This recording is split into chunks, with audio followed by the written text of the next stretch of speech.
பார்வதி கல்யாணமாம் அதனை பூலோகம் கொண்டாடுதாம்.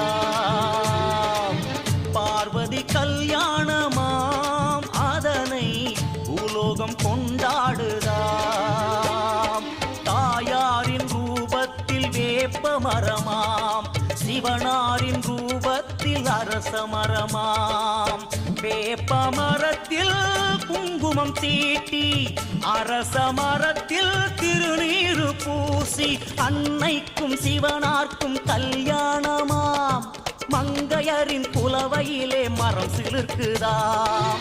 பார்வதி கல்யாணமாம்